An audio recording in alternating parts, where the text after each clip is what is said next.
రాజన్న ఎవరైతే కర్ణాటకలో రాజీనామా చేసినటువంటి మంత్రి ఆ విషయాన్ని అసలు ఎవరూ హైలైట్ చేయలేదు. రాహుల్ గాంధీని ప్రమోట్ చేద్దాం, రాహుల్ వ్యతిరేకంగా లేకపోతే రాహుల్ చేసే తప్పుల్ని ఎత్తి చూపెట్టే వాళ్ళని డౌన్ ప్లే చేద్దాం అనేటటువంటి ఒక సోషల్ మీడియా టీము, ఒక మీడియా టీము ఇప్పుడు భారతదేశంలో నడుస్తుంది. అంటే వీళ్ళకి మరి సోరోసు, చైనా ఇద్దరు కలిసి అండగా ఉన్నట్టున్నారు.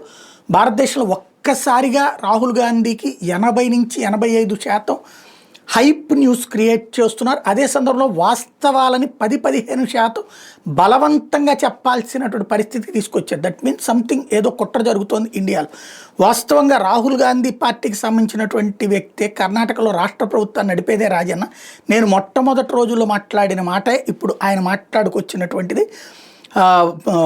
ఈ నిందను పార్టీ కూడా పంచుకోవాల్సి వస్తుంది. ఇదే నిజమైతే కాంగ్రెస్ పార్టీ ప్రభుత్వం అధికారంలో ఉంది, ఓటర్ల జాబితాని సవరించింది కాంగ్రెస్ పార్టీ టైంలోనే, అప్పుడు కాంగ్రెస్ పార్టీ కళ్ళు మూసుకుందా అంటూ ఆయన ప్రశ్నించారు. కాంగ్రెస్లో ఇది అక్రమాలు జరుగుతున్నది నిజమే, కానీ కాంగ్రెస్ అధికారంలో ఉన్నప్పుడే ఇలా జరగడం అవమానకరం కాదా అంటూ నిలదీశారు. ముసాయిదా ఓటర్ల జాబితాను విడుదల చేసిన తర్వాత ఈసీ అభ్యంతరాలు కోరింది, అప్పుడు చర్య తీసుకోకపోవడం మన బాధ్యత అవుతుంది కదా.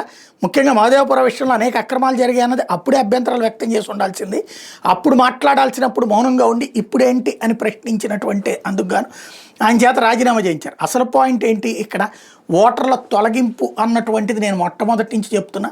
ఆ రోజున చాలామంది ఏడ్చారు కూడా. రాష్ట్ర ప్రభుత్వం కాదు, అది కేంద్ర ప్రభుత్వం. కేంద్ర ఎన్నికల సంఘం అనేటటువంటిది రాష్ట్ర అధికారులతోనే పనిచేస్తుంది, అధికారులు ఉండేది రాష్ట్ర ప్రభుత్వం చేతిలోనే.